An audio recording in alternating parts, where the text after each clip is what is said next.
Tukang sampah gitu. Oh. Di sini Mang Yang ya.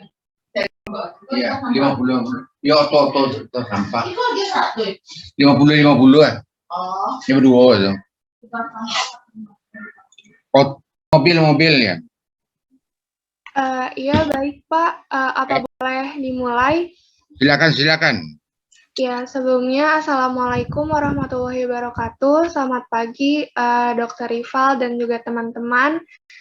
Kami dari kelompok 13 ingin mempresentasikan mata kuliah patofisiologi umum dengan judul materi patofisiologi terkait kromosom. Di sini saya dari kelompok 13, ada saya sendiri, Askia Zahra, kemudian ada Hanifah Rahmatika, dan juga Salsabil Putri Indira. Boleh dilanjut, teman-teman? Baik, selanjutnya di sini saya akan menjelaskan. Di sini kami mengambil materi yaitu penyakit genetik mengenai kelainan kromosom yang berhubungan dengan kasus muskuloskeletal, neuromuskular, kardiovaskular, dan pulmonal dan integumen. Boleh dilanjut, Bill? Lanjut. Yang pertama ada penyakit genetik pada muskuloskeletal, yaitu ada clubfoot atau congenital talipes equinovarus atau CTEV. Clubfoot atau yang biasa dikenal dengan istilah CTEV adalah penyakit kelainan kongenital ortopedi pediatrik yang umumnya ditemukan. Clubfoot memiliki 4 karakteristik utama, yaitu ada hindfoot equinus, hindfoot varus, midfoot cavus, dan aduksi forefoot. Clubfoot disebabkan oleh adanya kelainan kongenital sejak masa embrionik. Diduga ada kelainan mesodermal yang mengganggu fungsi pembentukan otot, tendon, dan tulang dengan berbagai metode patofisiologi, mulai dari faktor mekanik hingga neuromuskular yang mempengaruhi bentuk kaki pada pasien clubfoot. Selanjutnya, di sini terdapat 2 jenis clubfoot. Yang pertama yaitu ada postural clubfoot, yang dimana mencakup ketidakseimbangan dan atau keketatan otot, tetapi biasanya tidak melibatkan tulang atau persendian. Yaitu selanjutnya, jenis kedua yaitu ada struktural clubfoot, yang dimana ia mencakup tulang dan persendian kaki, dan dimana kaki anak kecil ini tidak dapat menentukan rangkaian gerakan secara penuh. Dan adapun gejala klinis dari clubfoot yaitu yang pertama ada punggung kaki bengkok ke bawah, kaki tidak bisa terputar begitu parah atau tampak menghadap atas sementara punggung bengkok ke bawah, sehingga tampak terbalik. Selanjutnya, otot betis melemah dan kaki mengalami clubfoot biasanya lebih pendek dari sisi satunya. Dari depan ya. Ibu yang depan, Bapak depan. Ya. Selanjutnya saya ada intervensi terapi. Yang pertama ada stretching exercise. Habis itu selanjutnya ada wall bar, parallel bar, dan easy standing. Penyakit genetik pada neuromuskular selanjutnya ada muscular dystrophy, yang dimana ini merupakan penyakit otot keturunan yang membuat otot sadar secara perlahan-lahan semakin melemah. Pasien akan mengalami kesulitan dalam berjalan ataupun duduk. Diperkirakan terdapat 1:3.500 anak yang mengalami kondisi ini. Kelainan ini terkait dengan kromosom X yang berarti gen cacat yang membuat distrofi diwariskan kepada anak laki-laki oleh ibu mereka. Muscular dystrophy juga terjadi akibat adanya mutasi pada gen. Mutasi ini dapat terjadi pada saat pembuahan atau perkembangan embrio. Penyebab terjadinya mutasi ini masih belum diketahui dan masih dalam penelitian. Mutasi ini juga dapat diturunkan secara genetik. Selanjutnya ada gejala dari muscular dystrophy. Yang pertama yaitu ada kelemahan otot yang berangsur-angsur memburuk, sering mengalami jatuh, keterbelakangan mental, kelopak mata yang terlukai, dan meneteskan air liur. Pemeriksaan penunjang yang bisa dilakukan dari penyakit muskular distrofi ini ada tes darah dan biopsi otot. Selanjutnya ada jenis-jenis dari muskular distrofi. Yang pertama yaitu ada distrofi otot, tipe Duchenne atau Duchenne muskular distrofi atau DMD. Yang pertama yaitu ada gejalanya, gejala juga. Yang pertama ada sering terjatuh, kesulitan bergerak atau bangun dari posisi berbaring maupun duduk, kesulitan berlari dan melompat, berjalan dengan berjinjit, otot betis yang besar, nyeri dan kekakuan otot, kesulitan berjalan, postur tubuh yang buruk, skoliosis, kelemahan otot jantung dan paru-paru, kesulitan bernafas, gangguan intelektual ringan, dan anak DMD juga biasanya akan membutuhkan kursi roda. Selanjutnya, jenis yang kedua yaitu ada Becker muscular dystrophy. Gejala yang dimunculkan yaitu ada berjalan dengan berjinjit, sering terjatuh, kram otot, dan juga kesulitan untuk bangun dari lantai. Pengobatan yang bisa dilakukan yaitu ada obat kortikosteroid, obat untuk masalah jantung, terapi fisik dan okupasi, alat bantu pernafasan, operasi untuk memperbaiki katarak, operasi untuk mengobati masalah jantung, operasi untuk mengobati skoliosis, dan operasi untuk membantu memperbaiki pemendekan otot-otot.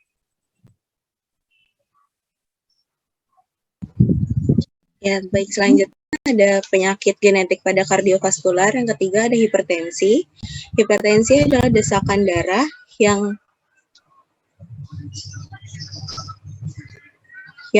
berlebihan dan hampir tekanan ya. Ya, jadi ini terjemahnya yang kurang tepat. Jadi hipertensi adalah tekanan darah ya. Bukan desakan darah ya. Lanjut. Ya, Pak. Ya. Lanjut. Hipertensi adalah tekanan darah yang berlebihan dan hampir konstan pada arteri. Seseorang dikatakan hipertensi ketika tekanan darah berada di atas 140/90 dan dianggap parah jika di atas 180/120. Kondisi ini dapat menjadi berbahaya karena jantung dipaksa memompa darah lebih keras ke seluruh tubuh, hingga bisa mengakibatkan timbulnya berbagai penyakit seperti gagal ginjal, stroke, dan gagal jantung. Faktor risiko dari hipertensi yang pertama itu ada riwayat keluarga, konsumsi garam berlebih, konsumsi rokok dan alkohol, obesitas, stres, kurang olahraga, kurang makan buah dan sayur, minum terlalu banyak kopi, dan berusia di atas 65 tahun. Gejala dari hipertensi yaitu sakit kepala, lemas, masalah dalam penglihatan, nyeri dada, sesak napas, aritmia. Nah, aritmia ini tuh gangguan yang terjadi pada irama jantung. Biasanya penderita aritmia ini bisa merasakan irama jantungnya lebih terlalu cepat atau terlalu lambat. Dan yang terakhir adanya darah dalam urin. Jenis-jenis hipertensi. Hipertensi itu ada dua, yang pertama primer dan sekunder. Hipertensi primer cenderung berkembang secara bertahap selama bertahun-tahun. Sedangkan hipertensi sekunder cenderung muncul tiba-tiba dan menyebabkan tekanan darah lebih tinggi daripada hipertensi primer. Pemeriksaan penunjang dari hipertensi yang pertama ada tes darah rutin, tes glukosa darah, kolesterol total serum, kolesterol LDL dan HDL serum, trigliserida serum, dan asam urat serum. Selanjutnya ada penyakit tetralogy of Fallot atau TOV. TOV ini adalah gangguan pada bayi yang disebabkan oleh kombinasi 4 penyakit jantung bawaan saat lahir. TOV mempengaruhi struktur jantung sehingga menyebabkan darah yang dipompa jantung ke seluruh tubuh tidak mengandung cukup oksigen. TOV termasuk kondisi langka, terjadi pada 1 dari 2.500 kelahiran, dan baru terdeteksi setelah bayi lahir. Penyebab terjadinya TOV yang pertama itu infeksi virus pada masa kehamilan, misalnya rubella atau campak Jerman. Usia ibu di atas 40 tahun saat hamil, diabetes saat kehamilan, kekurangan gizi selama masa kehamilan, memiliki salah satu atau kedua orang tua dengan kelainan yang sama, dan terakhir konsumsi minuman beralkohol selama masa kehamilan. Selanjutnya ada gejala terjadinya TOV. Yang pertama ada nafas yang pendek dan cepat, terutama saat makan atau berolahraga. Yang kedua, kehilangan kesadaran. Yang ketiga, ada pada anak-anak mudah lelah, lalu clubbing fingers, bentuk bulat pada kuku jari tangan dan kaki yang tidak normal. Lalu ada tangisan berkepanjangan dan mudah menangis. Dan yang terakhir ada murmur jantung, yaitu bunyi jantung yang tidak normal. Selanjutnya ada intervensi terapi dari TOV. Yang pertama itu ada ekokardiografi, lalu ada elektrokardiogram, tes darah, oksimetri, dan X-ray dada. Selanjutnya, penyakit genetik pada pulmonal. Yang kelima, ada asma bronkial. Asma bronkial adalah kondisi medis yang menyebabkan jalan napas paru-paru membengkak dan menyempit. Karena pembengkakan ini, jalur udara menghasilkan lendir yang berlebihan, sehingga sulit untuk bernafas, yang menyebabkan batuk, nafas pendek, dan juga mengi.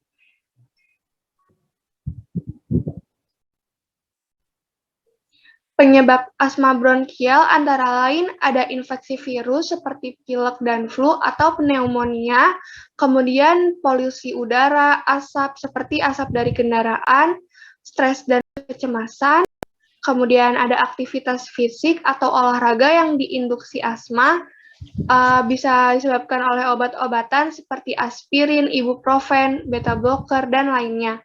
Kemudian reflux asam atau penyakit gastroesophageal reflux atau GERD, kemudian bisa karena parfum dan wewangian, cuaca juga, khususnya perubahan suhu yang ekstrim, dan bahan tambahan makanan seperti MSG. Gejala asma bronkial antara lain sering batuk, sulit bernafas atau sesak nafas, merasa sangat lelah atau lemah saat berolahraga, mengi atau batuk setelah latihan, kemudian merasa mudah lelah, kesal, atau murung, adanya penurunan fungsi paru-paru, adanya tanda-tanda flu atau alergi seperti bersin, pilek, batuk, hidung tersumbat, sakit tenggorokan, dan juga sakit kepala, kemudian juga akan mengalami sulit tidur. Pencegahan yang dapat dilakukan pada asma bronkial ini dapat menghindari atau melakukan olahraga yang berat, kemudian menjalankan diet yang benar, menggunakan inhaler asma yang hanya diresepkan oleh dokter. Jika pengobatan pada asma bronkial dapat dilakukan oleh obat antiinflamasi, inhaler asma, nebulizer, atau mengendalikan pemicu dari asma. Yang keenam, ada penyakit genetik pada integumen, yaitu ada albino. Albinisme adalah suatu kelainan pigmentasi kulit bawaan. Kelainan ini disebabkan karena kekurangan atau tidak adanya pigmen melanin di dalam kulit. Sekitar dari 18.000 hingga 20.000 orang di Amerika Serikat mengidap kondisi albino ini. Sementara itu, di bagian dunia yang lain, 1 dari 3.000 orang dapat terkena albino. Sebagian besar anak-anak dengan kondisi ini dilahirkan oleh orang tua dengan warna mata dan rambut yang normal, sesuai dengan etnis mereka. Kondisi ini dapat terjadi pada dengan usia berapapun. Gejala pada penyakit albino ini dapat terlihat kulit pucat atau putih terang, kemudian rambut atau bulunya berwarna putih, iris mata berwarna merah muda atau abu-abu ataupun biru pucat. Kemudian pergerakan mata yang cepat seperti maju mundur atau nystagmus. Lalu sangat sensitif terhadap cahaya atau fotofobia, terdapat bintik-bintik pada wajah. Kemudian ada tahi lalat dengan atau tanpa pigmen. Tahi lalat tanpa pigmen biasanya berwarna bermerah muda. Kemudian terdapat bercak besar yang seperti bintik-bintik atau lentigo. Juga kulit tidak dapat menggelap. Pengobatan pencegahan yang dapat dilakukan pada penyakit albino ini, albino disebabkan bukanlah kelainan genetik, sehingga penyakit ini tidak dapat disembuhkan. Meski demikian, sejumlah langkah pengobatan di bawah ini dapat meredakan gejala dan mencegah perburukan, yaitu menggunakan kacamata atau lensa kontak, kemudian menggunakan tabir surya, dan juga mengenakan pakaian tertutup. Sekian dari materi tentang patofisiologi pada kromosom yang dapat kami sampaikan. Jika ada tambahan atau menanggapi, boleh barangkali teman-teman yang ingin bertanya.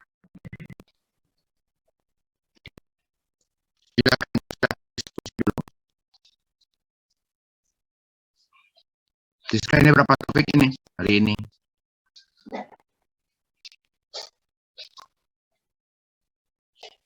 Halo, Siska? Timun ya? Iya Pak, izin menjawab satu hari ini Pak. Hanya penyakit kromosom. Penyakit pada sistem kromosom Pak. Silakan. Coba ada 3 paling tidak, coba. Ya, kepada teman-teman dipersilakan jika ada yang ingin ditanyakan kepada kelompok 3. Kelompok 13.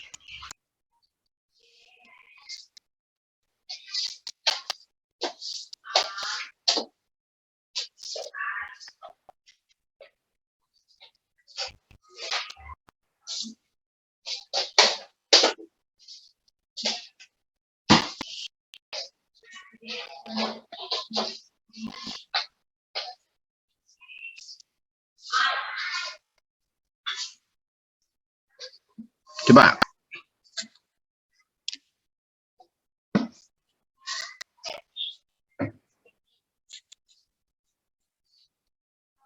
Kalau tidak saya nanya ya.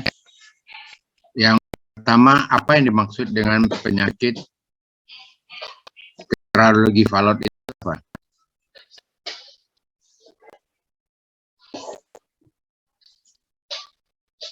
Siapa yang presentasikan tadi? Halo? Iya, baik Dok. Ada saya, Askia Zahra, Hanifah Rahmatika, dan juga Salsabil Putri. Ya. Apa yang dimaksud dengan penyakit tetralogi Fallot, kemudian pes congenital acrenovarus itu apa?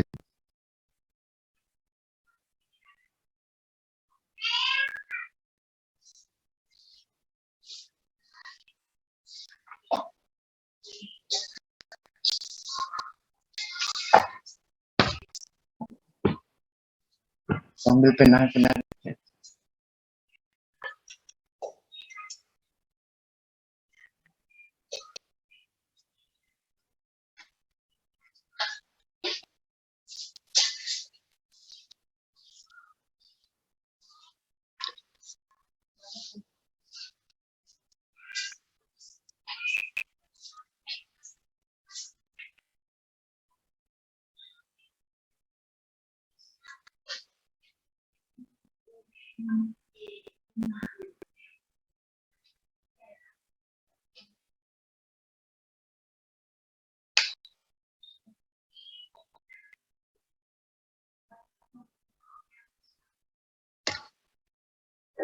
Ayo.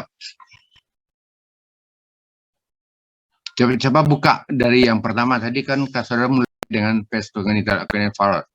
Apa ada dengan congenital acrenovarus? Coba buka.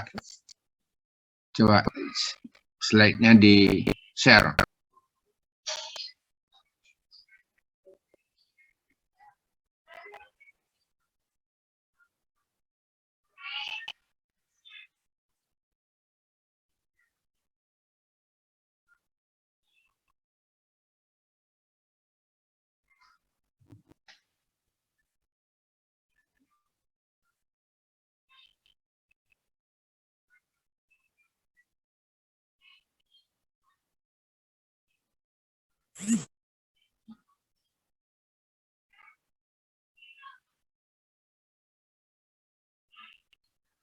Jadi di struktur jantung di mananya ini rusaknya?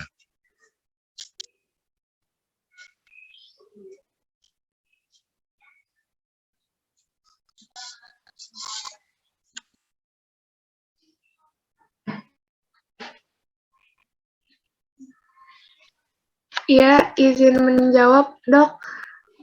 Untuk penyakit tetralogy of Fallot ini, adanya lubang dari bagian infundibulum septum di jantung, yaitu sehingga menyebabkan kerusakan jadi di 4 bagian jantung, dan itu menyebabkan kerusakan jantung sehingga adanya gangguan pernafasan adanya gangguan oksigen yang mengalir dari jantung ke seluruh tubuh. Jadi kerusakannya di mana? Di infundibulum septum. Saudara masih ingat enggak bentuk jantung? Ya, iya Dok, maaf. Masih ingat enggak bentuk jantung? Bentuk jantung. Bisa enggak menceritakan aliran darah itu?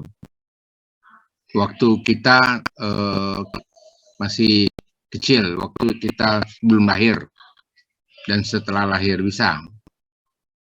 Siapa yang bisa?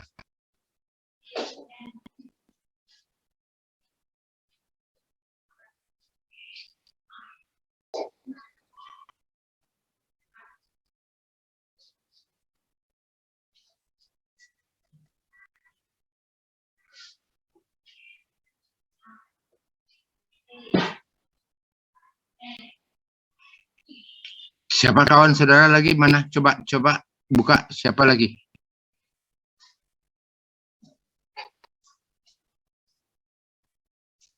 Satu grup saudara, siapa lagi?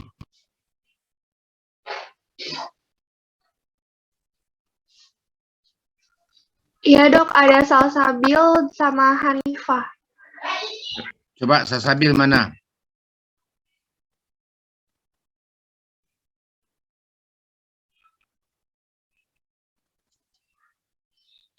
Kenapa sih tidak belajar?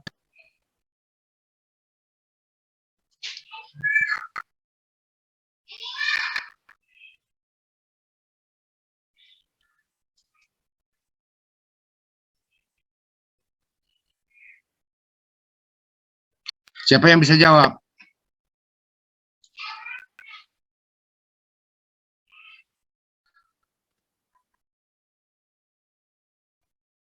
Ini Aris Lautipa ini tidak masuk dia.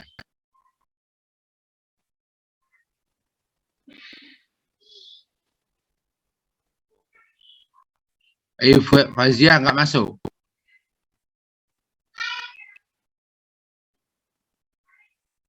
Siska, halo. Iya Pak. Ini siapa namanya? Ini Indah Cahaya Irsad Anafi tidak masuk orangnya. Indah Cahyani ada Pak sama Irsyad. Kok udah dibuka? Dia punya? Saya minta dibuka semua deh.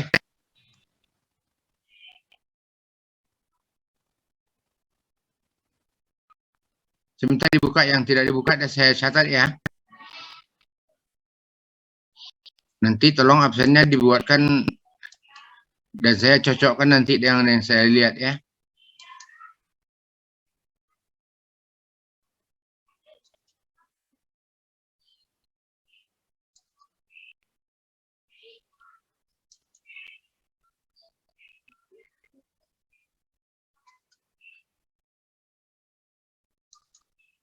(46) ya? Ya, Siska? Iya Pak, 46 Pak. Nah, berapa sekarang yang hadir? Ini banyak saya yang tidak ada ini. Izin menjawab Pak, 40 orang yang hadir Pak. 40. 6 itu siapa?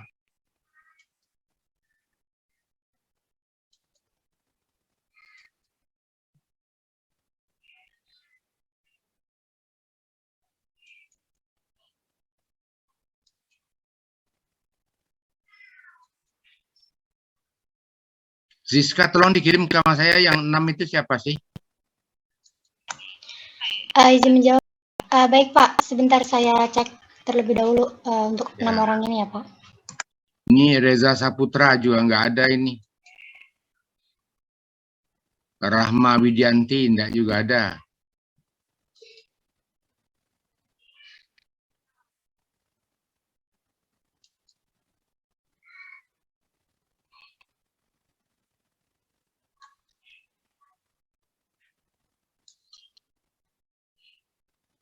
Oke, kalau tidak mengerti nantilah saya terangkan. Tetrahydrogifarot itu mana? Coba kan ke depan. Ini tetrahydrogifarot apa? Pesangitranusparus mana?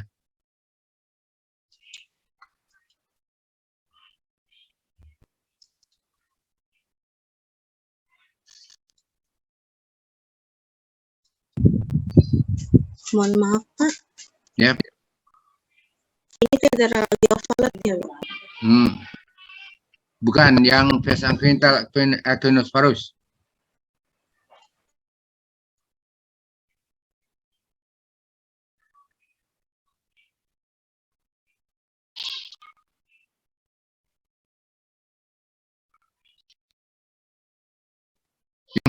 Yang pertama.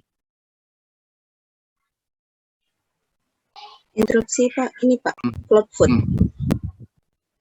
Bagaimana ini? Di mana?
Bisa-bisa ada yang jawab.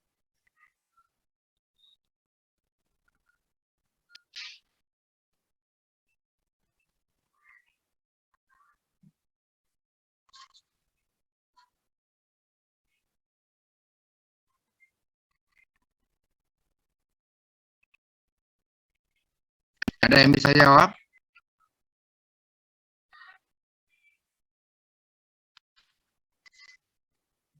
Bentang belum puasa, nggak mau belajar ya?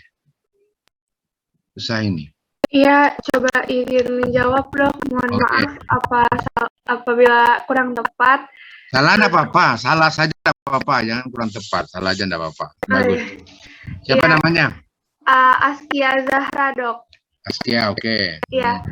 Clubfoot ini yang saya tahu ada kelainan pada biasanya pada tendon dan tulang. Nah, itu kalau nggak salah biasanya di otot pahanya pendek. Nah, terus biasanya ini terjadi pada saat masa embrionik di dalam kandungan. Jadi kurang sempurna. Nah, ini bisa nanti bayi yang lahir agak sulit berjalan. Biasanya juga bisa diderita satu ataupun dua kaki, kedua kaki gitu. Iya, seperti itu dok. Mohon maaf apabila salah. Enggak apa-apa. Saudara bisa mencari dan bisa belajar. Itu yang dinamakan dengan apa itu? Halo? Iya dok. Yang dinamakan apa itu? Kelainan kongenital. Ya, kongenital istilahnya itu apa? Hindfoot equinus, hindfoot varus, midfoot valvus atau aduksi forefoot. Mana?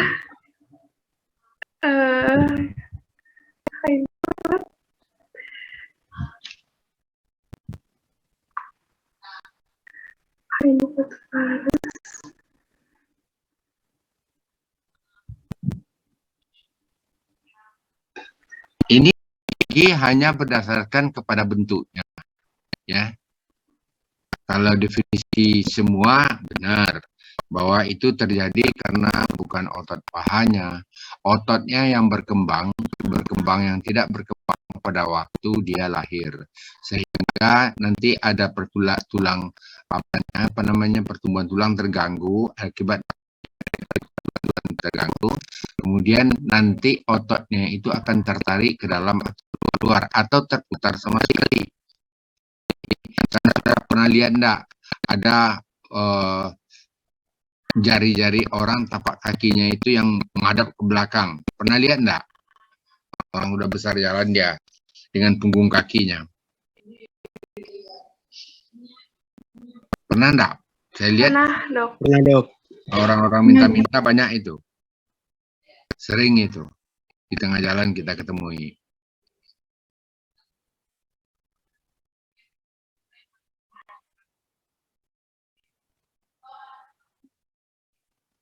Ini slide pertama kan? Ya. Iya, Dok. Oke. Jadi begini ya, kalau tidak bisa ya sudah ya. Yang dikatakan club itu kan persatuan. Foot itu kaki ya. Jadi penyakit itu biasanya terjadi pada kaki, tetapi juga ada terjadi pada tangan.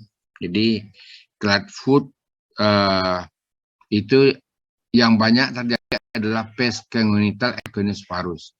Orang tua yang akan selalu yang sering datang dengan keluhan kok kaki anaknya tidak lurus dan tidak bisa berjalan.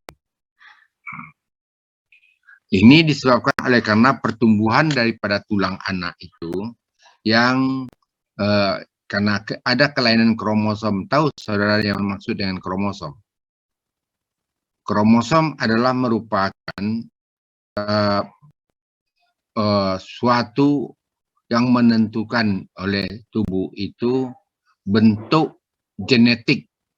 Apakah itu ada kromosom X, kromosom Y, ada yang XY, kalau laki-laki XY, kalau wanita itu XX, kalau laki-laki II.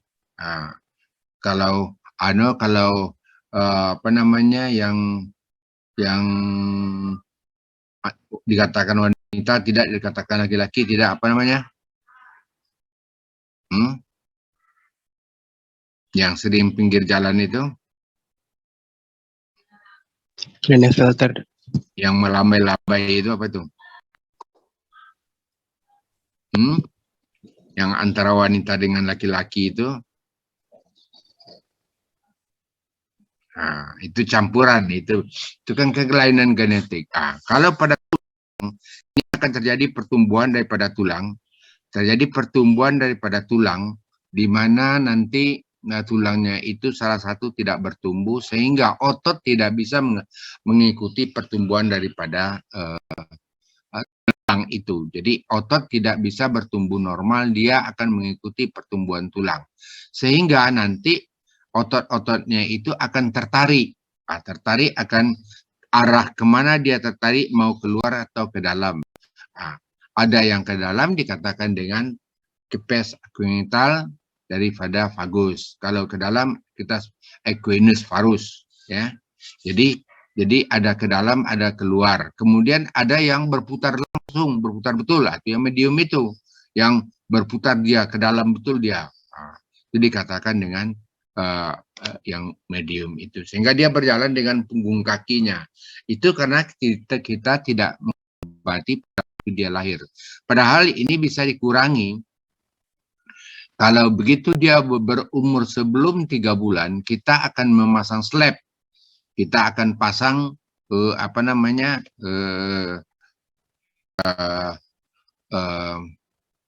dipasang gip untuk dia memperlurus kakinya anak itu. Nanti selama 3 bulan kita pasang gips, dan kalau kita buka kita ganti baru, kita buka kita ganti baru, sehingga nanti kakinya itu bisa lurus kembali. Jadi pertumbuhan tulang dia akan, nah, berapa lama Pak? Biasanya dibuka sekali 3 bulan. Itu berapa lama diberikan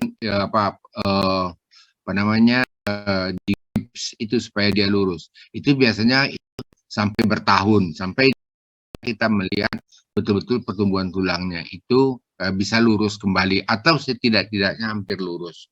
Nah, itu.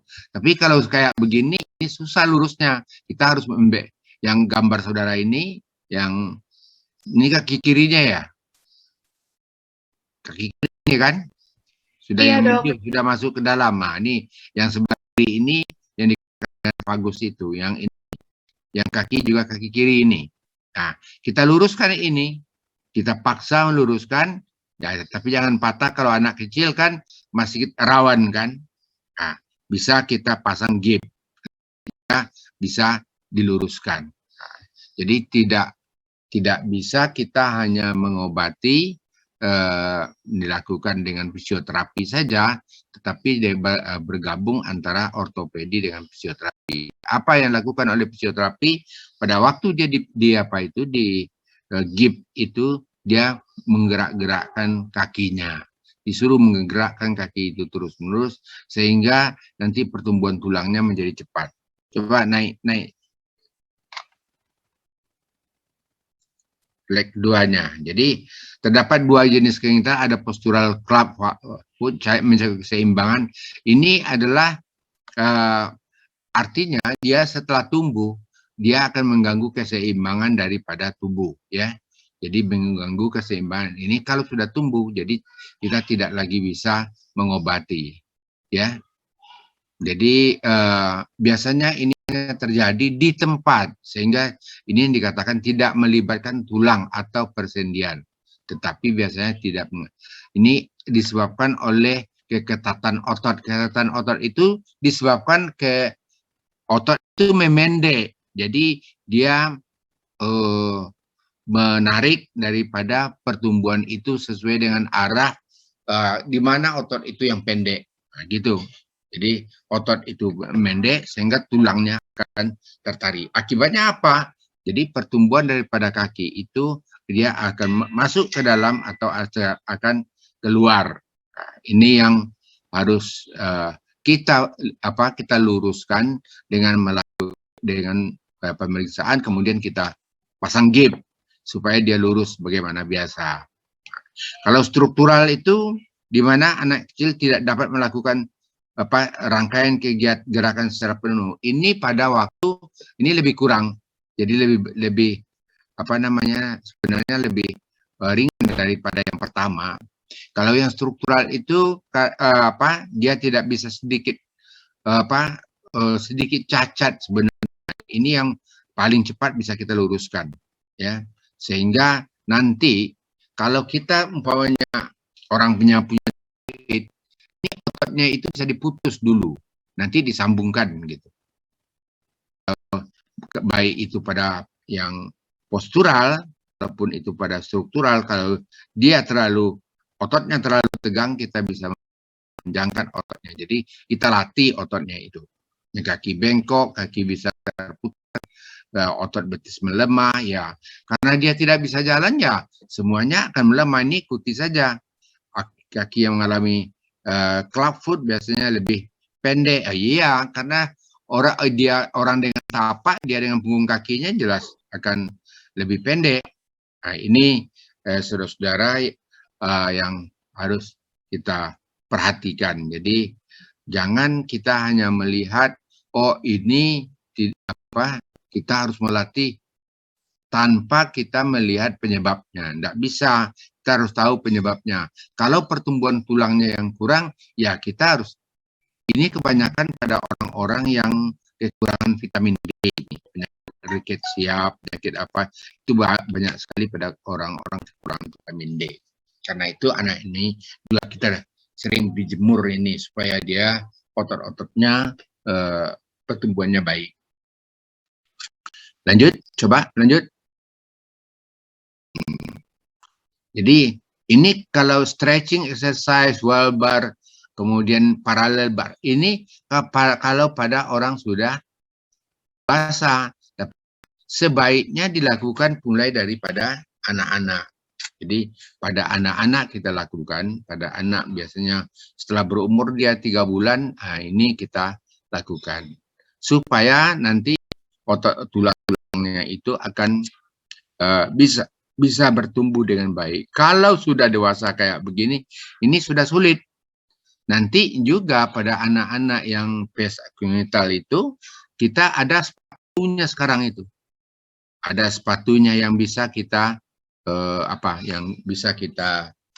pesan di pabrik sepatu dan nanti diukur ukurannya termasuk telapak kakinya bagaimana, kemudian baru kita pakaikan sepatunya dan jarang dibuka walaupun tidur pakai sepatu. Jadi tidak dibuka-buka sepatunya, ya. Jadi ini stretching exercise ini kalau sudah dewasa. Jadi kalau penyakit kongenital itu namanya kongenital itu kan bawaan. Ya. Di bawah sejak lahir. Ini sampai jam berapa ya? 10:30. Siska? Izin menjawab, Pak. Ya. Sampai dengan jam 11:10, Pak. Oh, 11. Oh, ya, oke, ada waktu ya. Nah, jadi kita lakukan stretching itu. Guna stretching itu apa? Kalau waktu kecil kita lakukan dia di gips. Itu sudah tahu gips itu patahkan dipasang gips itu. Tahu kan? Iya, tahu, Dok. Nah, itu kalau di stretching itu pada orang-orang yang sudah melalui pengobatan itu. Jadi sudah mulai agak lurus, baru dia bisa di stretching supaya dia otot-ototnya itu menjadi jangan kaku, ya, supaya melemah, kemudian kalau dia tadi memendek dan akan memanjang, karena otot itu kan bisa memendek dan memanjang. Apakah itu pralebar, standing, itu silakan apapun bentuknya, tetapi yang jelas kita harus memperbaiki posisi dari kakinya yang bersangkutan. Yang diperbaiki, pertama kalau dia kecil pertumbuhan daripada tulangnya harus kita luruskan. Yang kedua kalau sudah dewasa dia masih merasakan nanti betisnya, tendon-tendonnya merasa tidak enak, itu akan kita lakukan stretching dalam pengobatannya. Lanjut.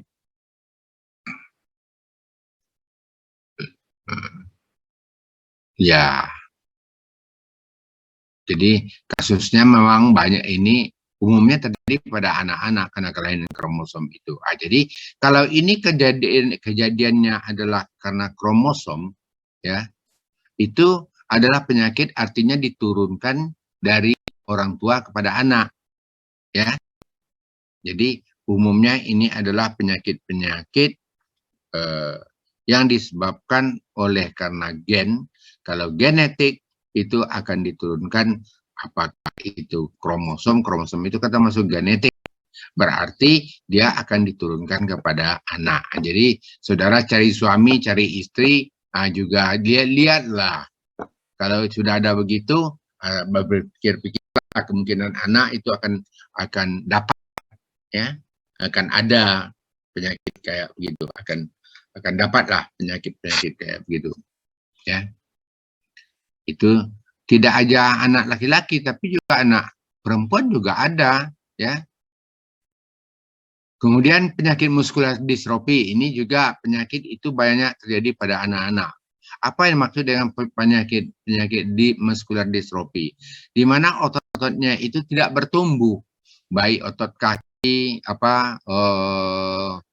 otot di betisnya itu, walaupun itu dengan tendon-tendonnya tidak bertumbuh dengan baik, sehingga dia akan distrofi. Distrofi itu artinya otot itu tidak bertumbuh dengan baik dan itu akan mengecil. Ini adalah penyakit kromosom ini adalah penyakit turunan. Jadi saudara harus hati-hati bahwa untuk saudara sendiri itu harus harus tahu penyakit turunan kalau tidak mau cacat. Dan yang cacat itu kan kebanyakan orang kawin dengan keluarga terdekat. Nah, itu. Makanya kawin dengan keluarga terdekat itu tidak dibenarkan. Ada yang terjadi muskular distrofi ini pada yang banyak juga pada kaki, yang paling banyak daripada dari tangan. Dari tangan bisa pada otot-otot deltoides itu memang bisa, otot lengan, otot bahu itu yang jadi memendek, jadi lemah, jadi apa namanya tidak bertumbuh. Nah, itu dikatakan dengan distrofi. Jadi ototnya tidak bertumbuh dengan baik sehingga dia menjadi lebih kecil, dinamakan dengan muskular distrofi ya. Jadi mungkin lama bukan mungkin lama, dia tidak bertumbuh dengan normal. Nah, karena itu saudara-saudara, siapa yang ngajar kromosom, perkawinan kromosom antara gen X dan gen Y, IC? Dapat enggak kuliahnya? Belum? Halo, halo? Halo? Kok enggak jawab, saudara-saudara? Jawab. Dengar enggak suara saya? Izin menjawab, Pak. Ya, waktu itu pernah diajarin sama Ibu Ice, Pak. Pernah diajarin, tapi saudara lupa itu ya. Coba sampai yang perlu saudara lupa, enggak bisa ya jangan karena itu dasar-dasar nanti yang terus akan untuk kuliah-kuliah selanjutnya ya. Makanya saya sering mengatakan bangun pagi aja saudara harus tahu gitu penyakit-penyakit yang yang merupakan dasar-dasar, apalagi itu kalau anatomi saudara beda dukun dengan fisioterapi itu hanya saudara mengetahui bahwa inilah nama otot-ototnya, dari sini ototnya mengalir, dari sini darah mengalir, dari sini saraf-saraf itu keluar dan bercabang. Nah, gitu. Kalau tukang urut mana dia tahu. Nah, jadi saya harapkan saudara jangan seperti jadi tukang urut. Nah, mau enggak saudara jadi tukang urut? Jadi saudara harus bisa dibedakan. Jadi kasusnya itu cukup banyak ya, muskular distrofi itu, apalagi kalau orangnya itu pemalas ya. Pemalas, tidak mau latihan-latihan sehingga otot itu makin lama makin mengecil dan orangnya tidak bisa jalan. Nah, ini. Jadi latihan itu memang perlu, olahraga itu memang sangat diperlukan. Walaupun itu adalah disebabkan oleh karena kromosom. Kromosom itu adalah genetik. Genetik itu adalah penyakit turunan disebabkan oleh gen X dan gen Y yang terjadi persilangan menentukan kita laki-laki atau wanita. Tetapi dari segi lain juga menentukan pertumbuhan dan ada disebabkan oleh karena perkawinan antara X dan Y itu terjadi penyakit-penyakit yang seperti pes acquaintal acquaintus parus yang menyebabkan pertumbuhan tulang, distrofi, kemudian hipertensi yang esensial. Jadi hipertensi tadi adalah hipertensi esensial, hipertensi yang dibawa sejak lahir, jadi bukan oleh sekunder. Jadi yang disebabkan oleh karena gen X dan Y, nanti saya sampai ke sana, itu adalah yang primer. Kalau yang sekunder itu kan yang didapat. Lanjut. Nah, ini ya, kembali yang satu lagi sebelum ini, slide sebelum ini. Jadi muskular distrofi ini ada penyakit namanya astenia gravis ya. Astenia gravis itu penyakit di mana otot itu akan mengecil, dari bawah ke atas terus sampai ke nanti otot itu menjadi pasif, dia sampai ke lehernya. Biasanya kalau sudah sampai ke leher dia meninggal, di mana otot-otot pernapasannya menjadi gagal bernapas. Jadi orang tidak bisa bernafas 5 detik saja tidak dapat oksigen, itu otak kita akan meninggal. ya. Jadi dia ini gejala muskular distrofi, ini kalau ringan ini. Otot lama-lama berangsur-angsur memburuk, makin lama makin mengecil, sering mengalami jatuh. Ialah karena dia tidak bisa berdiri, ya jatuh. Keterbelakangan mental, karena memang dia tidak berkembang dengan baik, ya terjadi perkembangan bentar. Apalagi pukulan daripada depresinya makin lama makin kuat. Orang bisa berdiri, dia tidak. Orang bisa berjalan, dia tidak. Orang bisa berlari, dia tidak. Jadi itu akan terjadi keterbelakangan mental, akan terjadi depresi yang berat. Depresi yang berat itu akan mengganggu perkembangan dari mental, ya. Jadi otot-ototnya itu tidak mempunyai daya tahan. Kalau kaki tangannya dilepaskan jatuh. Kalau kita sendiri kalau tidak punya kekuatan, cobalah jatuh aja gitu. Berdiri itu akan jatuh saja, ya. Air liur akan keluar karena tidak bisa otot-otot di dalam mulut tidak bisa mengontrol menutup dan membuka. Kemudian air liurnya akan menetes keluar, ya. Tes darah, biopsi otot ini, tes darah ini hanya bisa melihat kita kadang-kadang digunakan hanya untuk melihat darahnya itu, untuk melihat kromosomnya itu, karena kromosom itu sekarang udah bisa dideteksi. Kemudian seperti juga orang menggunakan tes DNA, kan bisa dilakukan sekarang. Biopsi otot untuk menentukan otot itu bertumbuh atau tidak, itu gunanya dilakukan biopsi otot. Tapi saudara-saudara tidak perlu sejauh itu, tapi saudara tahu, oh ini hernia grafis, atau ini adalah muskular distrofi, ini adalah parus. Pengobatannya garis besarnya seperti ini. Kalau orang-orang yang muskular distrofi, ini pengobatannya biasanya adalah kita coba melakukan latihan. Tapi hati-hati saudara, dia bisa jatuh sendiri karena dia tidak punya kekuatan. Kalau pes congenital parus itu kalau masih kecil di bawah 3 bulan itu, ya, dari umur 3 bulan itu orang dipasangkan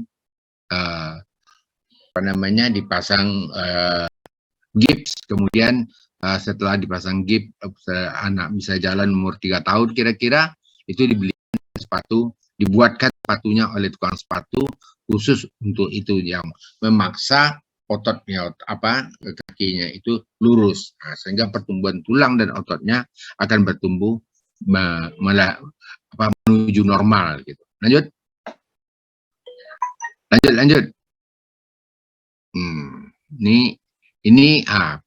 Jadi obatnya kortikosteroid. Nah, kenapa itu kortikosteroid? Karena kortikosteroid itu dianggap obat mujarab, obat sekalian obat. Sebenarnya tidak bisa dengan begini, dengan kortikosteroid. Tapi nanti akan kortikosteroid itu sebenarnya obat yang anti terhadap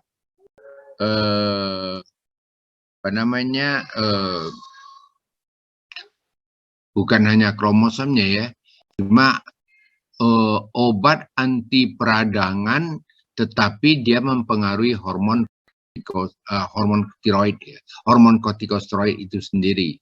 Jadi tapi ini akan merusak ginjal kita, sehingga orang tersebut nanti akan terjadi apa yang dikatakan dengan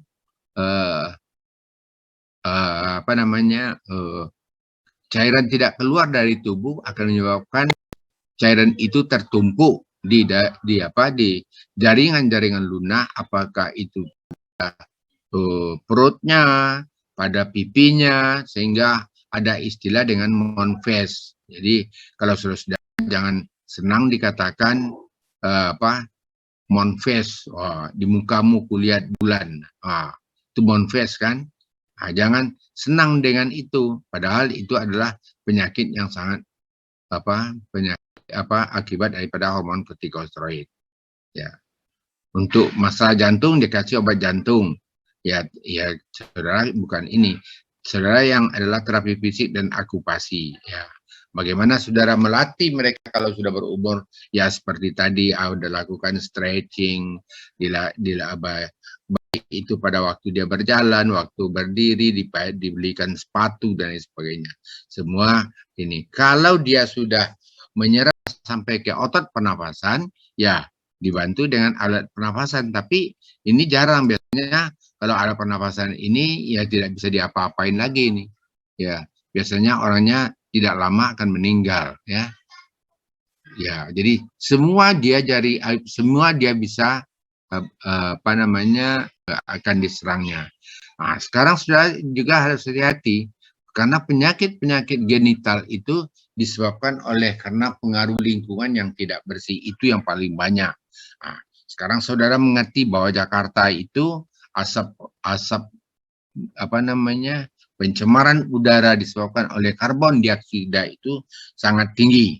Jadi apa namanya saudara hati-hati apalagi dengan kendaraan mobil dan motor itu yang mencemari udara kayak seperti itu, sehingga nanti akan menyebabkan terjadi kerusakan pada paru-paru, kerusakan pada gen-gen saudara, menyebabkan kemandulan, ya menyebabkan terjadinya cacat seperti ini. Tapi juga orang mandul, orang anak melahirkan anak cacat itu kebanyakan daripada itu. Jadi saudara hati-hati kalau pakai motor itu, janganlah dekat-dekat dengan mobil, dengan kendaraan mobil itu.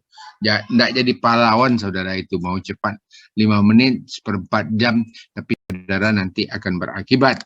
Kalau tidak sekarang, paru-paru saudara itu rusak, dan itu pada akan terjadi muskular distrofi, akan terjadi apa namanya tuberkulosa dan macam-macam penyakit lain yang gampang saudara dapatkan. Lanjut. Coba lanjut. Nah, hipertensi ini ada dua macam. Kembali. Ada hipertensi apa namanya primer, ada yang sekunder, ya. Yang primer itu adalah hipertensi yang disebabkan oleh karena kecacatan daripada organ. Biasanya ini dibawa oleh herediter, jadi bisa gen, bisa disebabkan oleh karena kerusakan daripada pembuluh darah yang ada sejak lahir. Kalau yang sekunder ini didapatkan, ya. Jadi muncul dia itu setelah kita dewasa, biasanya yang sekunder itu. Apakah disebabkan oleh karena kolesterol yang tinggi, terjadi penumpukan pada lemak di dalam pembuluh darah? Apakah itu terjadi disebabkan oleh karena spasme, depresi, terjadi spasme parasimpatis atau simpatis dari saraf kita, di mana akan terjadi nanti spasme, pengecilan dari pembuluh darah, sehingga nanti pompa jantung itu akan meningkat. Akan terjadi nanti dikatakan dengan hipertensi. Hipertensi ini adalah tekanan daripada jantung yang mengalirkan darah ke seluruh tubuh. Makanya saya tanya tadi, saudara masih mengerti tidak apa yang dikatakan tetralogi Fallot? Di mana kerusakannya? Berarti saya mengingatkan ke saudara pada bentuk jantung. Saya kembali menceritakan kepada saudara bahwa darah itu mengalir dari paru-paru itu ke sekalian dengan tetralogi Fallot, ya. Darah itu akan selalu mengalir dari darah masuk dalam jantung itu adalah melalui vena cava superior. Vena cava superior itu juga berasal dari atas kepala, dari kepala dia akan masuk ke dalam vena cava, itu vena cava superior melalui vena carotis. Kemudian dari bawah melalui vena cava inferior, dia bermuara kepada vena cava superior. Dia masuk ke dalam ventrikel, dalam atrium kanan. Dari atrium kanan melalui septum tricuspidalis itu dia akan masuk ke dalam ventrikel kanan. Dari ventrikel kanan melalui katup vena femoralis, vena pulmonalis, dia akan dipompa oleh ventrikel kanan, itu darah akan mengalir ke dalam paru-paru. Di dalam paru-paru itu akan terjadi akan terjadi pertukaran O2 dengan CO2, CO2 dengan O2, karena paru-paru itu kita bernafas dari luar, itu udara yang kita ambil adalah udara yang mengandung O2. Di situ pergantian dari CO2 menjadi O2 melalui arteri pulmonalis. Jadi jantung nanti darah dari ventrikel kanan ke paru-paru itu melalui vena pulmonalis. Ya, ini terbalik dengan yang lain. Jadi satu-satunya yang istimewa itu vena dari ventrikel kanan ke dalam paru-paru itu adalah melalui vena femoralis, vena pulmonalis. Di situ terjadi pergantian CO2 dan diambil O2, dilepaskan CO2, nanti CO2 dari pernapasan akan dikeluarkan oleh tubuh kita. Nah, dari situ nanti darah dari paru-paru akan mengalir ke dalam ventrikel kanan melalui nanti ventrikel kiri, itu melalui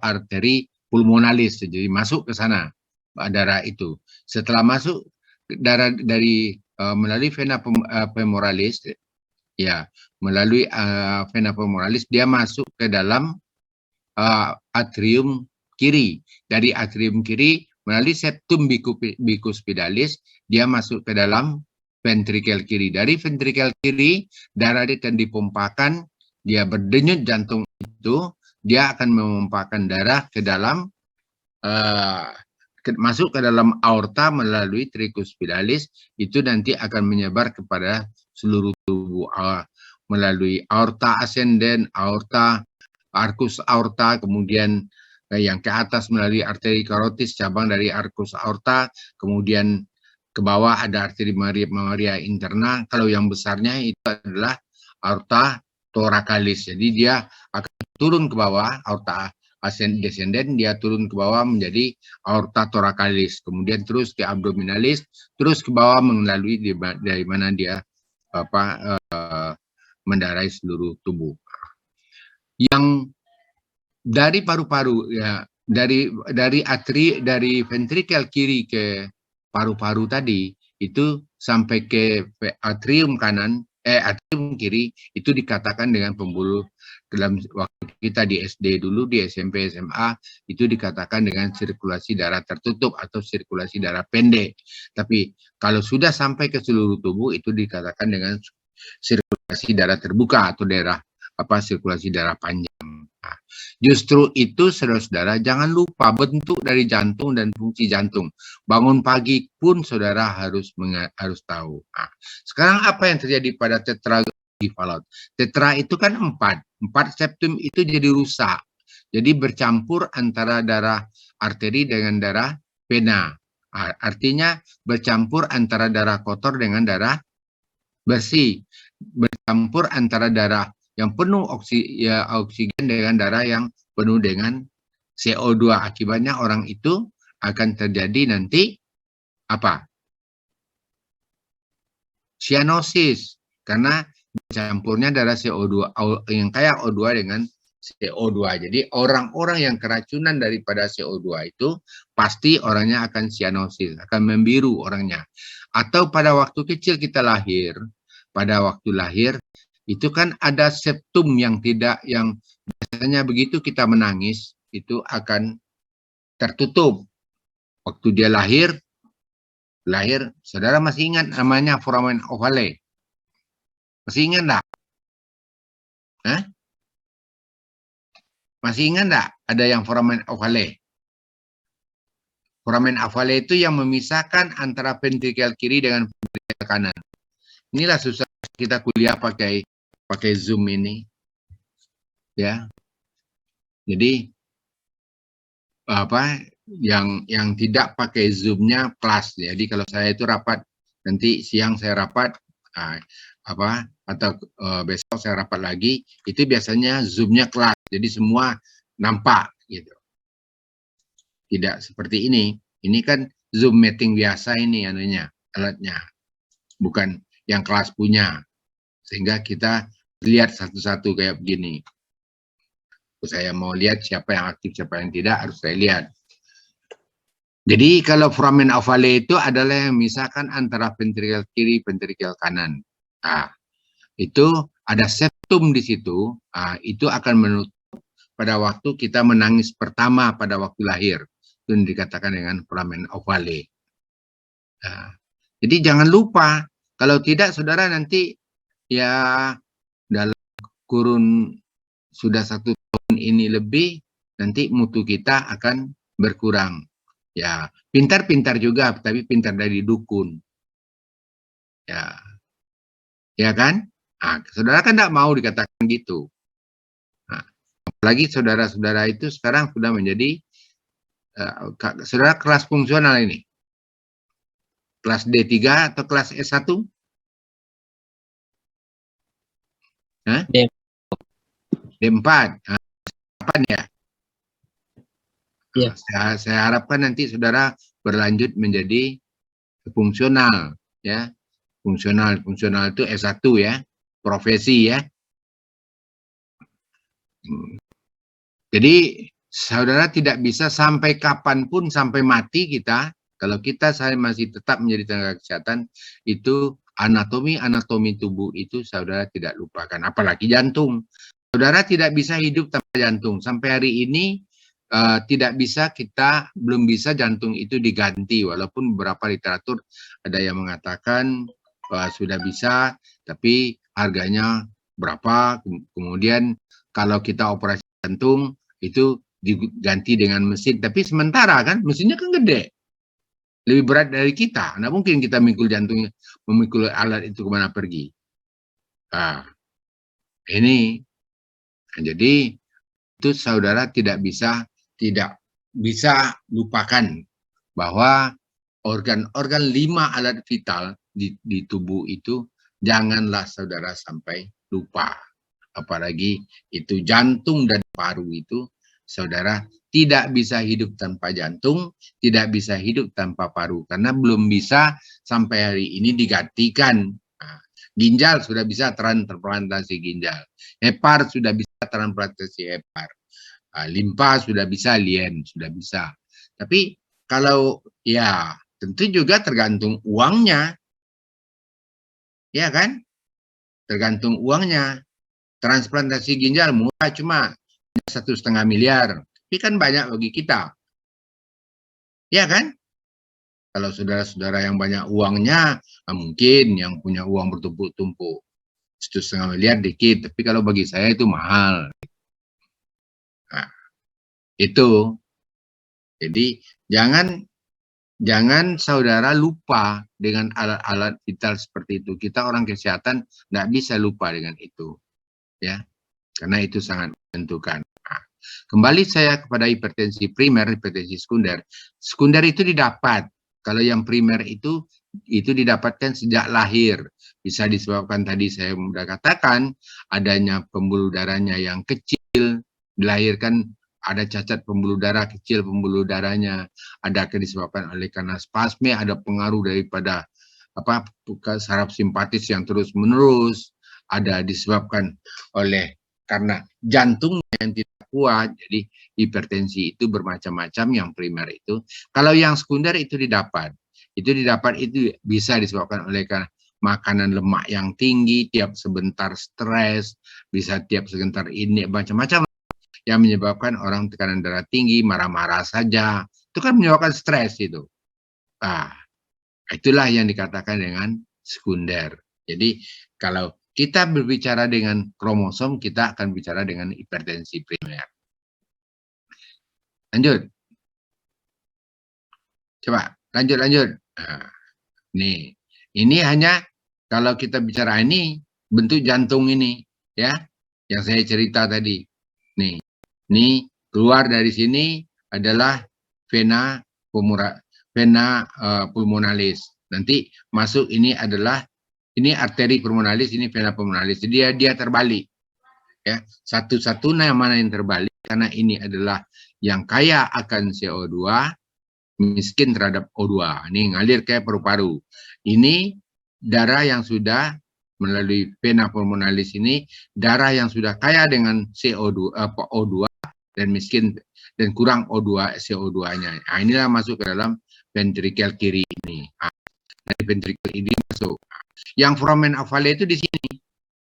Ini yang tidak menutup, harusnya dia menutup tapi tidak menutup, sehingga darah kotor dengan darah bersih itu dicampur dia, menyebabkan terjadinya cyanosis itu. Ya, orangnya akan berwarna biru. Di septum ini terjadi kerusakan septum foramen ovale yang tidak menutup sehingga darah itu bercampur, itu yang dikatakan dengan tetralogiparot. Lanjut. Nah. Oh, kembali satu lagi. Kembali satu aja, satu slide. Nah. Oh, lanjut. Nih. Jadi bisa disebabkan oleh infeksi virus pada kehamilan, misalnya rubella campak. Yang paling banyak itu adalah disebabkan oleh karena virus pada kucing itu, salmonella semacam itulah virus pada kucing itu yang sering rubella itu rubella itu sering jadi merusak daripada organ-organ daripada penting di dalam tubuh, termasuk nanti paru-paru jantung ya.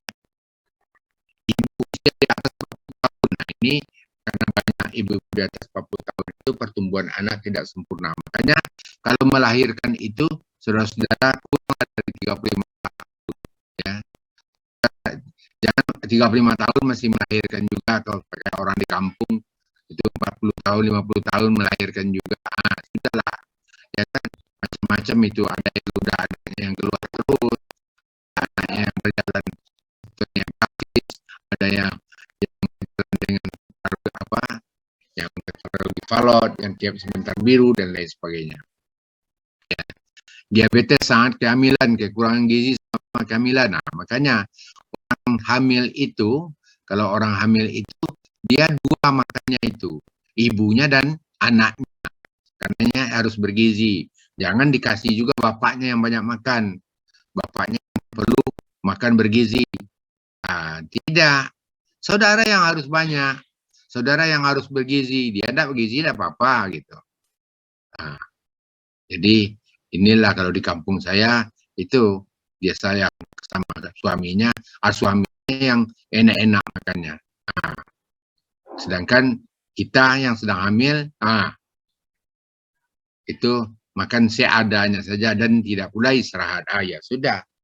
Nanti anak yang lahir ya IQ-nya 100, 110, 90. Ya bagaimana mau berkompetisi di era kompetisi yang berat seperti sekarang. Lekuk otak betul yang kurang. Virus-virus otak itu betul yang kurang. Jadi inilah yang saya harapkan kepada saudara-saudara mengerti bagaimana mengatur makanan itu pada waktu hamil. Ya, memiliki salah satu atau kedua orang tua dengan kelainan yang sama. Ya, ini makanya ini betul-betul saudara perhatikan ya. Cari suami, cari istri, janganlah, bukan kita tinggi hati, bukan macam-macam ya. Tapi penyakit-penyakit kongenital itu umumnya diturunkan. Nah, senang enggak saudara nanti lihat anak yang berjalan kayak begini, kakinya kayak begini, tangannya kayak begini, senang enggak? Nah, jadi diperhatikan, ya. Minum alkohol selama masa kehamilan. Kalau alkohol ini enggak ada yang bagus ini, ya kan? Napas pendek itu kan adalah kelainan daripada pembuluh darahnya, napasnya pendek-pendek, kehilangan kesadaran pada anak, clubbing finger. Ya, clubbing finger itu datar aja ada tangannya itu. Ya, clubbing. Tangis berkepanjangan. Nah, itu karena kekurangan murmur. Jadi kemurmur ini sebabkan ada jantungnya itu bocor. Jadi terdengar darahnya itu mengalir tanpa tanpa pompa oleh jantung, mengalir dirinya. Itu dikatakan dengan murmur ya. Lanjut. Coba lanjut. Nah, ini kalau kita periksa ya, caranya nyampur-nyampur. Ini caranya aja ini. Ya, caranya aja ini ya. Oximetri ini untuk melihat oksigen darahnya ya.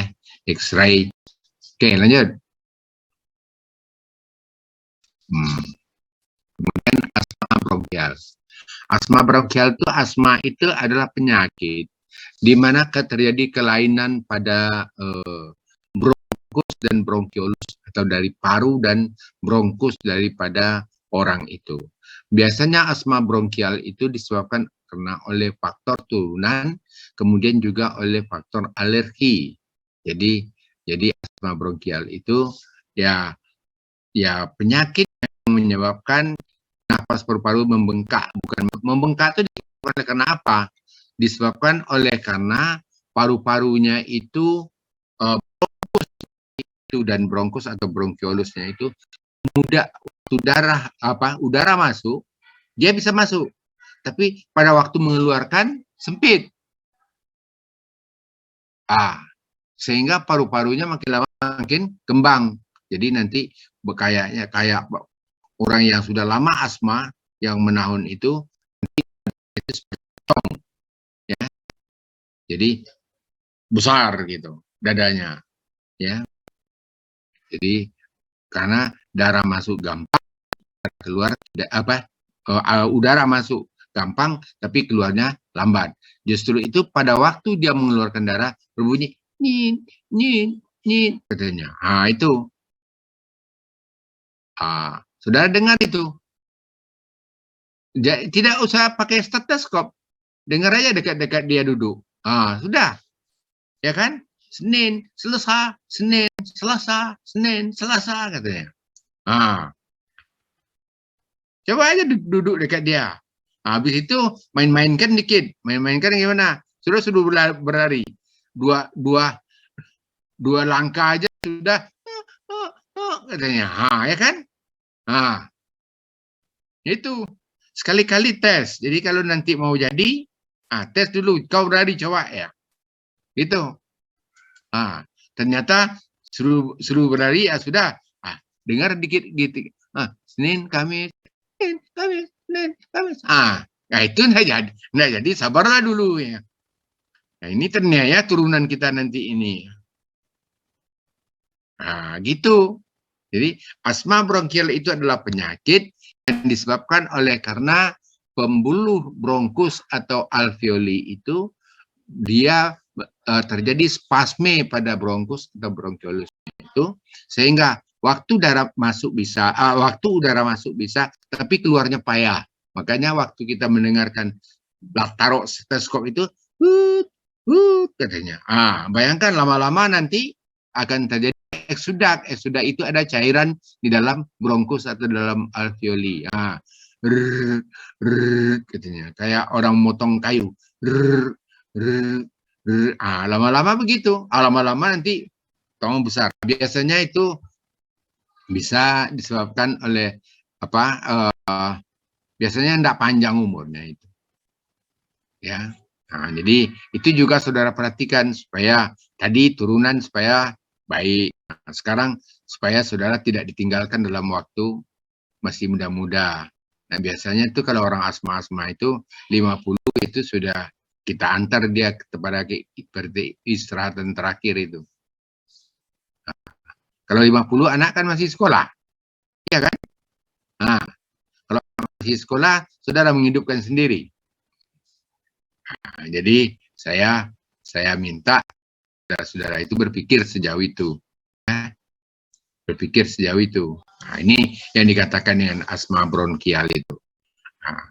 Jadi kalau kita melihat ke ini, kepada ini yang normal, ini yang asma kecil ini kapan? Pada waktu udara sudah masuk ke itu susah dia, nih. Jadi susah dia melalui lubang-lubang bronkusnya itu. Itu yang saudara harus betul-betul perhatikan, ya. Jadi asma bronkial adalah penyakit turunan, ya. Ingat ini penyakit turunan dan faktor pencetusnya bisa debu, bisa apa? Bisa udara, bisa debu, udara, hawa dingin dan lain sebagainya. Banyak sekali penyebab itu hanya pencetus, ya. Jadi orang ada tes alergi sekarang kan pernah dengar ya? Tes alergi. Jadi dia akan terjadi paru-parunya nanti akan membengkak karena menyempitnya nanti bronkus atau bronchiolusnya pada waktu mengeluarkan udara. Jadi terjadi itu akibatnya udara tertumpuk di dalam paru-paru, paru-parunya akan mengembang, akhirnya dada orang itu seperti tong dan nanti bercampurlah lendir di dalam paru-paru. Ini akan mengundang penyakit, apakah tuberkulosa, apakah jamur dan sebagainya. Itu akan banyak saja itu. Itu yang saudara perhatikan. Jangan sampai nanti saudara dapatkan orang sudah asma, turun itu kepada saudara. Dia menyebabkan orang turunan penyakit ini. Biasanya turunan ini kalau bapak ibunya asma, anaknya juga asma. Kadang-kadang orang bangga juga. Siapa nama anaknya? Asmawati. Ya kan? Karena asma Asmawati. Kalau laki-laki Asma Warman. Gitu. Ya kan? Karena asma juga. Itu. Jadi, tolong ini saudara perhatikan. Lanjut, coba. Lanjut. Nih. Oke, belum. Kembali.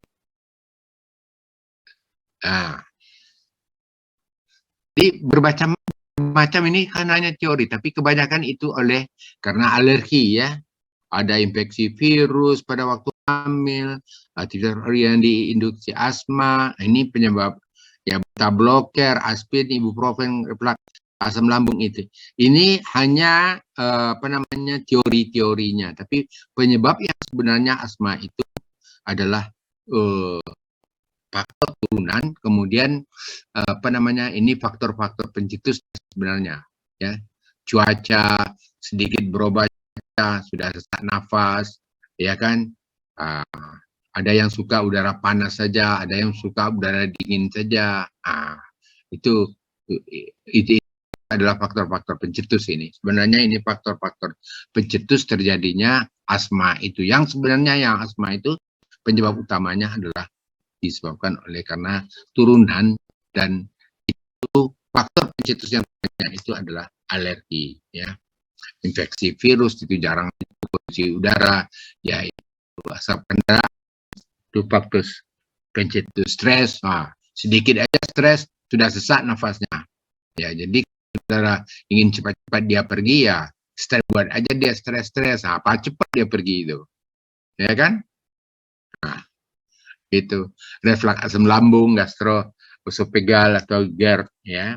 Ini banyak penyakitnya sekarang ini. GERD ini adalah orang-orang yang sering sudah makan tidur. Nanti akan keluar antara usofagus dengan gaster. Antara usofagus dengan gaster itu lambung ya. Jadi itu ada klep ya. Kalau pada waktu lambungnya penuh, kan kita waktu makan itu kan asam lambung keluar ya untuk mencerna makanan. Pada waktu kita mencerna makanan itu, dia akan asam lambung keluar. Karena ini terbuka, klep antara usofagus dengan ini, dengan jantung terbuka, itu asam lambung itu ke atas, sehingga dia akan mengasami kerongkongan kita. Dari usofagus kita itu dia asami. Bayangkan kalau usofagus dikasih asam, itu pedih sekali. Lama-lama dia iritasi. Makanya ada yang berubah suaranya, kemudian bukan hanya berubah suara, tetapi juga ada lendir terus-menerus di kerongkongannya. Pergi ke THT, ternyata penyebabnya adalah GERD. GERD itu adalah asam lambung yang ke atas, yang melalui klep usofagus tadi. Kemudian dia akan menyebabkan rangsangan pada dinding pada usofagus itu, sehingga nanti cairannya akan tonsil dan sekitarnya itu usofagus itu akan menyebabkan peradangan terus-menerus. Akhirnya pita suara juga kena, pita suara kena, nanti suaranya akan berubah. Itu yang dikatakan dengan GERD itu, ya. Nah, ada parfum wangian itu kalau saudara mau cepat dia pergi, ya kalau dekat-dekat kita dia kasih parfum. Kita semprotkan parfum ke diri kita dulu, dia cium-cium, langsung dia sesak nafas itu. Jadi orang-orang ini orang-orang yang alergi, ya, kayak gitu. Orang yang itu faktor-faktor pencetusnya saja, tapi yang sebenarnya penyebabnya tidak diketahui. Yang sebenarnya penyebabnya itu tidak diketahui sebenarnya. Sesak napas, sulit bernapas. Sulit bernapasnya itu pada waktu dia mengeluarkan nafas. Jadi tidak waktu menarik nafas, tapi pada waktu mengeluarkan nafas, ya. Mengibat latihan, mengi itu kan ya menciut, kayak ada anak burung di dalam kerongkongan, ciut, gitu, ya. Nah, jadi kalau sudah itu tentu ya sulit tidur, tenggorokan sakit, ada penurunan fungsi paru dan lain sebagainya. Itu hanya mengikuti penyakit-penyakit yang saya ceritakan tadi. Lanjut. Coba lanjut. Pengobatan itu sangat tergantung pada apa yang sangat tergantung pada penyebab. Kalau alerginya disebabkan karena debu, ya bukan disebabkan pencetusnya debu, ya jangan dekat debu. Kalau pencetusnya udara dingin, jangan. Ada udara langsung, pokoknya AC mobil langsung ke kita, itu alergi kita itu, jangan, ya. Nebulizer ini untuk mengeluarkan cairan saja, ya. Jadi yang penting kita adalah mengendalikan pemicu asma itu apa, gitu. Karena asma itu kan herediter, jadi pemicunya apa, itu yang kita perhatikan. Lanjut.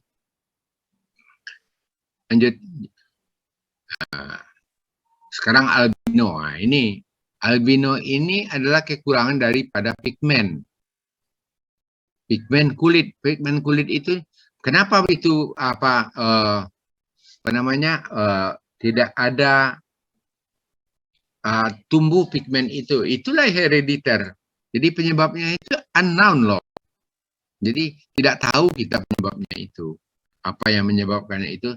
Tapi tahu-tahu anak kita lahir dia tidak mempunyai pigmen kulit. Jadi kulit itu tidak berwarna. Jadi putihnya bukan kayak putih orang barat, tapi putihnya tuh putih pucat. Nah, ada lagi bintik-bintik kayak pigmen kulit itu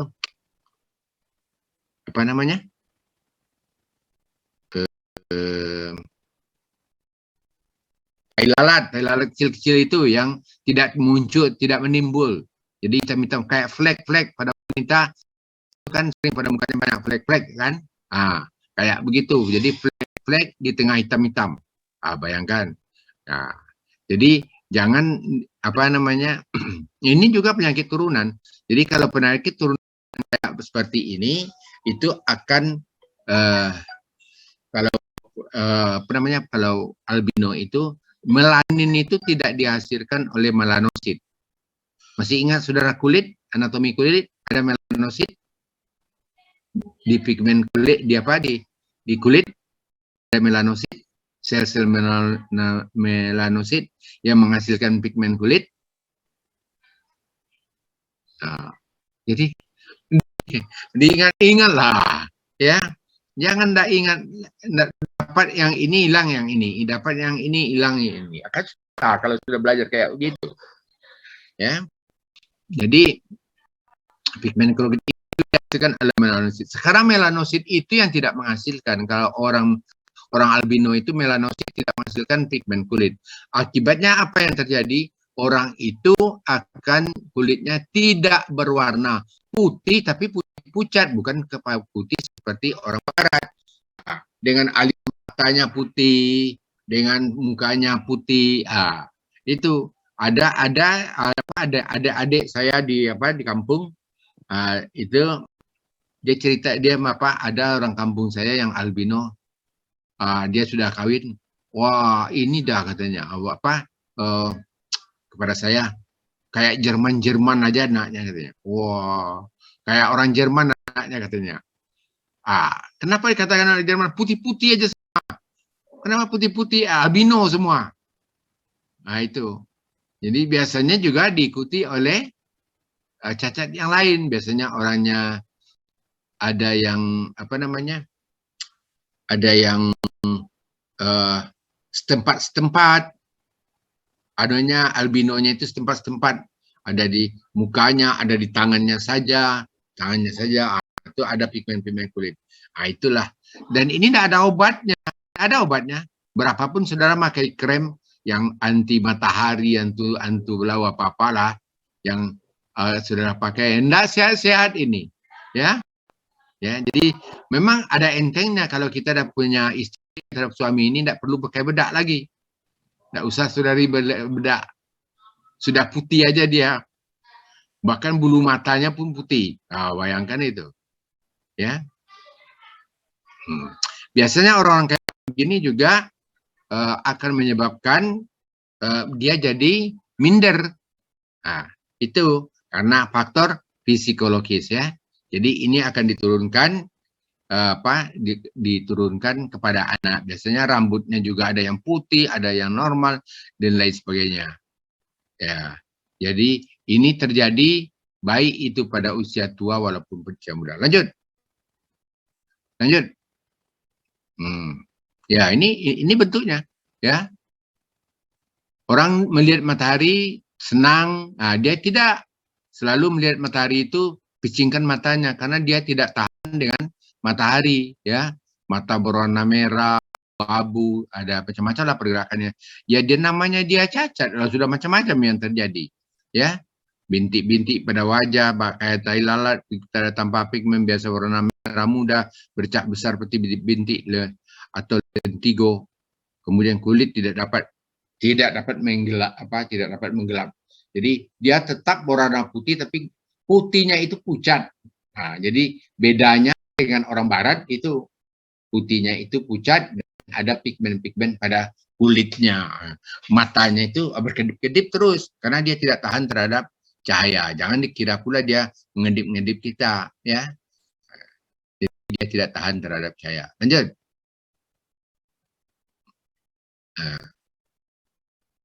Ya, ini kalaupun dikasih kacamata ya untuk menahan itu saja, menahan sinar matahari langsung karena dia tidak bisa langsung mengurangi kedip-kedipnya.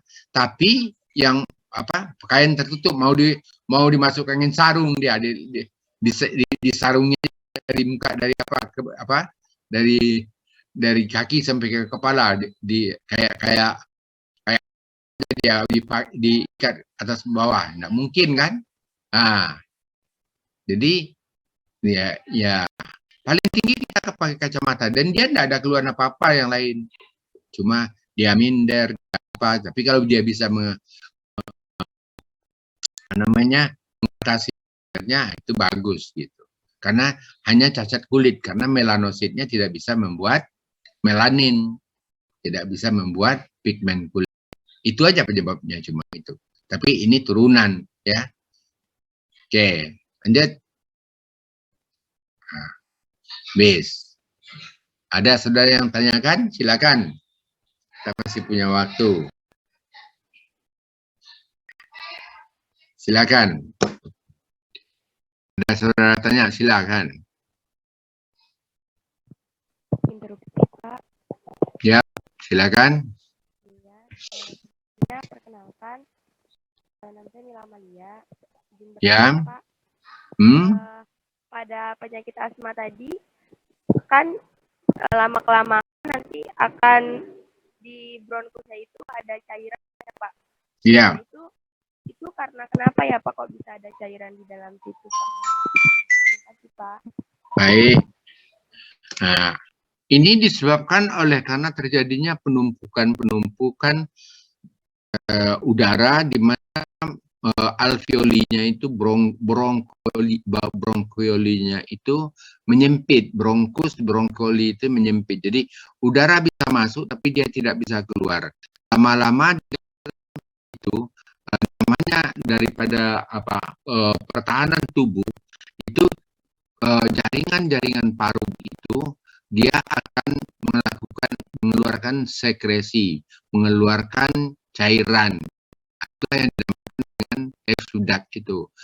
Sebenarnya itu steril, tapi lama-lama itu akan masuk bakteri atau virus, itulah yang akan berkembang di situ. Ya. Kalau masih steril, masih kita dengar brr katanya, cing katanya. Itu. Makanya orang itu lebih senang berdiri, lebih senang tidur setengah duduk supaya dadanya itu lebih mengembang pada orang-orang seperti itu. Kalau disuruh tidur lurus, itu sudah penyiksaan itu. Bukan itu sayang lagi, tapi itu ada penyiksaan itu.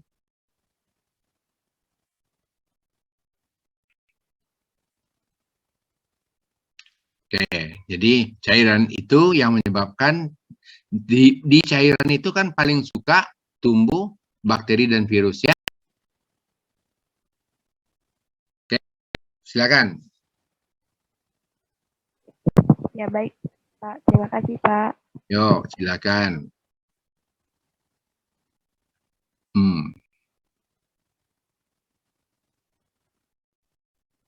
Masih ada? Masih ada waktu kita, masih bisa.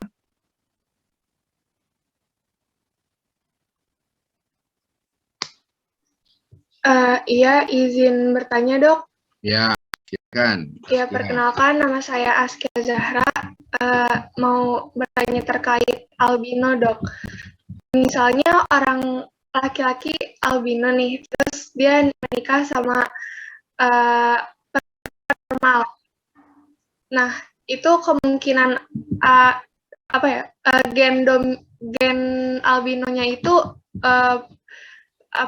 dominan nggak dok? Soalnya saya ada tetangga tetapi anaknya normal sih gitu. Jadi sangat berpengaruh atau tidak gitu. Makasih dok. Oke, makasih. Orang albino ini gennya itu sebenarnya dia banyak resesif. Jadi albino itu kan kurang ditemui.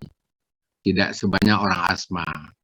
Jadi resesif diturunkan kepada adonya, tetapi dia tidak resistensi, tidak sekuat daripada penyakit-penyakit lain. Jadi jarang yang diturunkan itu, bukan jarang ya, sering juga. Cuma tidak sebanyak yang lain, agak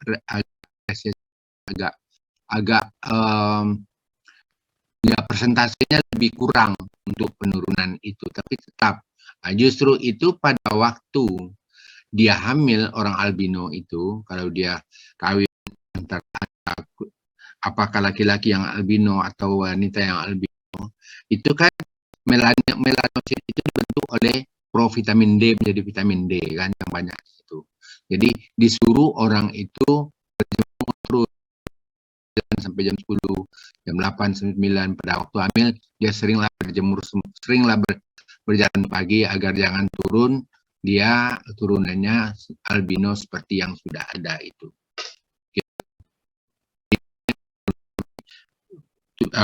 Tidak setinggi yang lain. Biasanya penyakit tapi asma itu paling banyak yang diturunkan.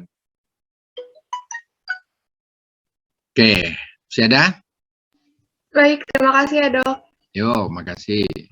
Askia, yo. Ada?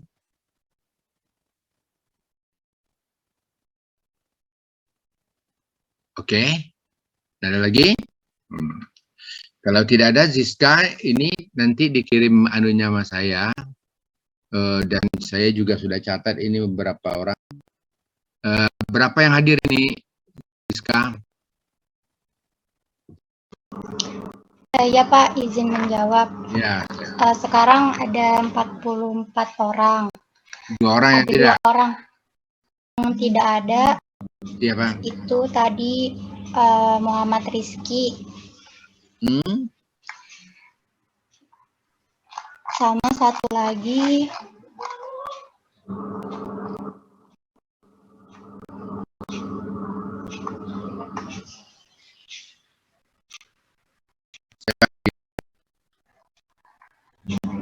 Sebentar, Pak. Ya.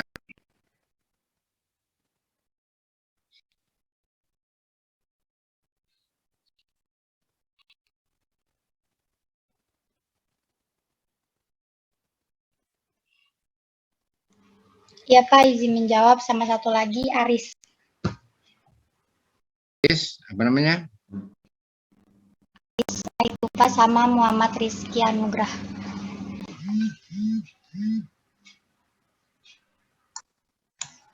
Oke. Nanti dikirimnya ya sama saya ya. Bersamaan dengan bahannya, kemarin saya terlambat di edit. Baik Pak. Ya. Sebelumnya mau izin, tadi untuk Aris sepertinya dia connect gitu, jadi keluar Zoom. Tapi sebenarnya tadi dia dari tadi ada Pak. Cuman yang belum ada dari tadi itu ini Pak, Muhammad Rizky. Keluar Zoom tidak masuk lagi?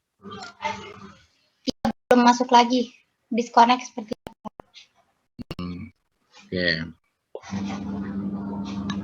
Kapan itu mau kuliah tatap muka, kapan katanya?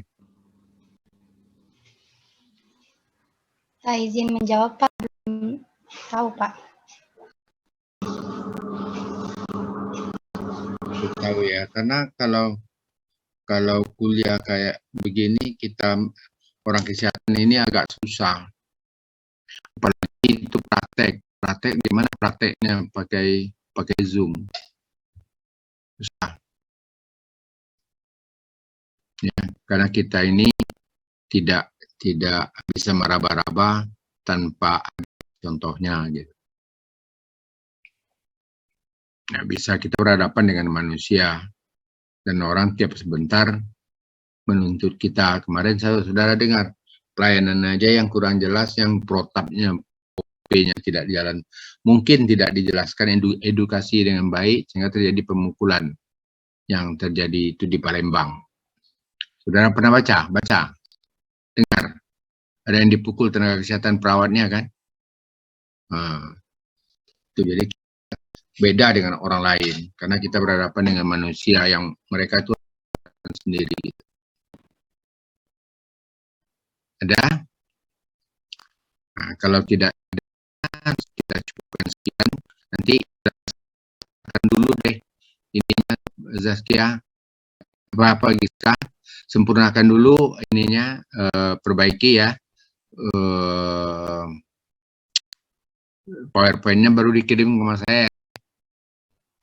Jadi tidak usah dikirim pakai apa namanya, kirim PowerPoint aja ya. PowerPoint aja, tapi disempurnakan ya. Baik Pak. Banyak yang saya perbaiki itu. Ya izin Pak untuk mengambil screenshot ya Pak. Oh ya, silakan. Ya, kepada teman-teman dipersilakan untuk on-cam terlebih dahulu ya.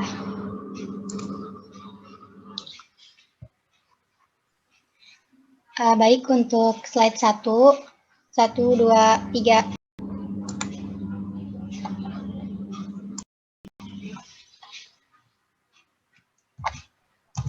Kemudian untuk slide 2, ya diharapkan untuk on-cam dulu. Untuk slide 2, 1, 2, 3. Baik Pak, terima kasih. Terima kasih ya. Oke, selamat saudara-saudara. Terima kasih atas perhatian saudara. Mudah-mudahan kita ketemu nanti pada keadaan yang sudah lebih bagus. Terima kasih. Assalamualaikum warahmatullahi wabarakatuh. Waalaikumsalam warahmatullahi wabarakatuh. Terima kasih Bapak. Ya, makasih. Sehat-sehat ya. Selamat berbuka ya. Terima kasih. Iya. Bapak. Selamat buka puasa. Siap, Pak. Terima kasih. Yuk. Selamat berbuka anjing. Yuk, Budi. Budi. Titah nyemen ku dosen. Keceplosan Bapak ya. Selamat berbuka.